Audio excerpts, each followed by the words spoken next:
Oke teman-teman, kembali lagi kita ke edit data ya. Jadi edit data itu nanti saat tombolnya kita edit, maka datanya yang tadi tersimpan ke database itu kita panggil lagi. Nah, nanti data yang kita panggil itu bisa kita edit ya teman-teman. Nah, kita langsung aja mulai dari view dulu ya. Edit saat edit diklik ya. Kita buat dulu untuk indeks. Nah, tambahkan di sini kopas saja yang di atas ini. Nah, nanti kita buat aja nama link URL-nya, postingan. Nah, ini edit ya, edit. Oke, terus value-nya berdasarkan ID ya. Oke, udah. Kita refresh aja, klik edit. Oke, nah ini error ya, karena root-nya belum ada. Kita buat dulu root-nya ya, root ya. Root-nya harus dibuat dulu. Yang pertama kita buat dulu root untuk menampilkan halaman edit ya. Ya, nanti untuk menampilkan halaman edit itu linknya kita buat postingan slash edit ya, edit terus slash titik dua berdasarkan ID ya nanti ya teman-teman. Nah, ID-nya apa nanti? Nah, terus yang diakses itu adalah controller dari postingan. Nah, dengan aksi atau metode atau fungsi atau dev ya, apa namanya itu ya biasanya di PHP metodenya ya. Nah, itu postingan kita buat aja di sini edit ya, edit. Oke. Nah, kita buat dulu controller controller postingan dengan aksi edit ya. Nah, jadi di sini ada postingan ya. Nah, ini masih belum bisa ya teman-teman karena halamannya belum ada. Oke, belum ada ya. Tidak ditemukan edit di postingan controller. Oke, kita ke postingan. Nah, di sini kita buat dulu dev. Oke, nama metodenya adalah edit ya. Nah, oke, udah. Kalau udah refresh. Nah, ada error lagi. Kenapa? Karena tidak ditemukan HTML-nya. HTML-nya kita buat dulu ya di sini nama filenya adalah edit titik html titik erbi. Oke. Nah, ini udah bisa ya. Refresh. Oke, filenya masih kosong. Oke, kita desain dulu untuk edit ya tampilannya. Untuk edit ini kita buat aja seperti input ya. Teman-teman kopas saja yang input. Nah, kopas saja semua ini input. Kemudian edit, pasti diedit. Nah, di sini ya. Nah, kita kasih aja judul di sini ya biar jelas ya. H1 ya, H1 H1 edit data ya judulnya titik H1. Oke, kita coba refresh. Nah, edit data ya. Nah, ini judul. Nah, kita isi ini ya. Nah, kita isi itu judulnya. Nanti postingannya kita posting ke update ya. Kita arahkan ke link update ya. Nah, update-nya itu berdasarkan ID-nya. Nanti kita buat dulu slash-nya di sini ya. Nah, sekarang update. Oke, di sini kita buat dulu ya. Nah, jadi saat data ini kita klik ya, edit ini, ya misalnya ayo kita belajar matematika. Nah, ini harusnya kepanggil ya datanya. Nah, untuk memanggil data kita butuh di sini yang namanya home ya di sini. Postingan ya. Nah, kita memanggil data kita udah pernah buat di detail ya. Kopas saja ini, pasti diedit ya. Oke, itu aja. Sekarang kita tinggal panggil berdasarkan variabel data ini di edits. Terus ya. Nah, kita isi value-nya di sini ya. Value.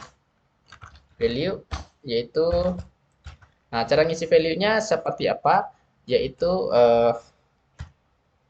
buka kurung eh, tanda tanda persen sama dengan tanda persen tutup kurung terawal yaitu add data, nama feed-nya adalah judul. Nah, apakah ini tampil? Ya, tentu tampil ya teman-teman. Refresh. Oke, belajar matematika. Terus deskripsi sama juga ya. Deskripsi itu kita taruh di karena menggunakan teks area, berarti di antara teks ya penutupnya. Ini deskripsi. Deskripsi. Oke, kita bisa udah panggil ya datanya. Oke, kita coba kembalikan dulu. Nah, misalnya belajar CSS edit. Oke, maka akan panggil belajar CSS ini edit ya. Belajar CSS bersama. kemudian editnya. Oke, kita udah selesai ya. Nah, sekarang kita coba saat di submit itu mengarah ke postingan update ya. Kemudian slash berdasarkan ID-nya, kita update berdasarkan ID-nya. Nah, ID yang kita panggil tadi yaitu ini ya. Tapi teman-teman perlu ingat ini nggak bisa kita kopas seperti ini ya. Beda dengan PHP. Kalau PHP kan tinggal ditulis aja ini ya, kopas ya. Nah, gini. Nah, ini nggak jalan ya teman-teman, nggak bisa ya. Ini nggak bisa atau kasih titik sini ini nggak bisa. Tapi kalau dengan Ruby ini ya kita gunakan di sini tanda pagar ya, tanda pagar. Terus buka kurung kerawal, tutup lagi kurung kerawal. Nah, di sini ada. Nah, baru kita panggil ini variabelnya ya. Jadi gitu ya, beda ya. Karena ini sudah ada ininya. Oke, kita panggil seperti ini. Data yaitu ID ya, berdasarkan ID. Oke, kita refresh. Nanti kita simpan ke sana ya. Ini belum bisa ya, karena kita belum buat yang namanya postingan update ya. Nah, kita arahkan ke rootnya, kita mulai dari rootnya dulu. Nah, berarti kita gunakan post ya, karena untuk mengeksekusi datanya post ya, postingan, kemudian update ya, postingan, terus update ya. Ini ganti dengan update, update. Nah, ini update berdasarkan ID-nya ya, update datanya berdasarkan ID-nya. Terus ini ke controller postingan. Nah, pagar ke aksi atau metode kita buat aja ini untuk eksekusinya metode update ya, update juga ya. Nah, namanya. Oke, itu aja sih. Nah, ini udah bisa dieksekusi nanti ya. Nah, saat ini kita refresh, saat ini kita eksekusi. Tuh, ini masih belum bisa ya. Kenapa? Karena ini untuk postnya belum kita buat ya, controllernya di bagian edit. Mana dia edit tadi? Edit ya, ini dia. Nah, nanti kita arahkan ke sana ya, postingan update ya, submit. Nah, ini udah kita isi value-nya. Oke, kita di postingan ya, controller. Oke, kita buat di sini dev update ya, update. Nah, update.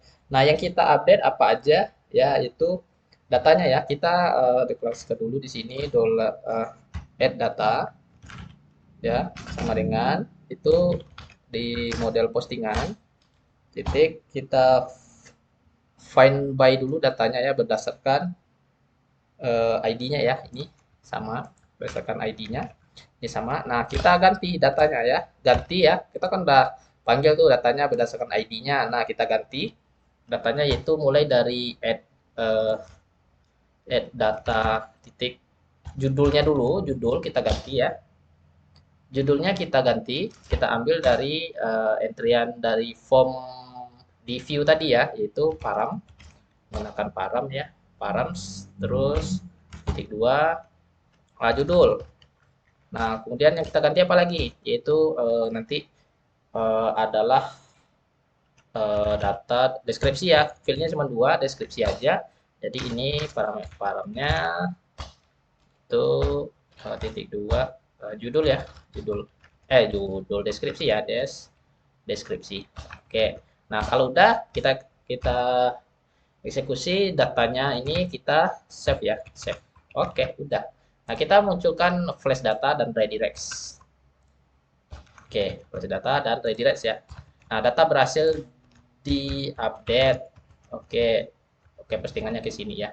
Kita coba refresh apakah bisa atau enggak. Belajar CSS kita ganti dengan belajar CSS 3.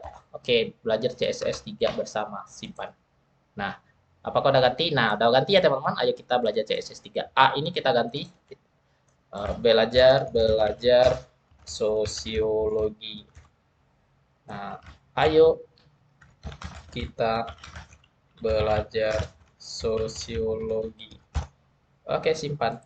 Oke, udah ganti ya teman-teman. Nah, jadi kita udah bisa membuat datanya dan pesannya muncul di atas ya. Nah, karena ini tidak pakai template aja atau tidak pakai bootstrap atau apa, nanti kita coba menggunakan bootstrap ya. Nah, hari ini kita belajar konsepnya dulu. Nah, jadi ini udah bisa ya. Untuk video selanjutnya kita buat bagaimana cara mendelete data. Oke, sampai jumpa.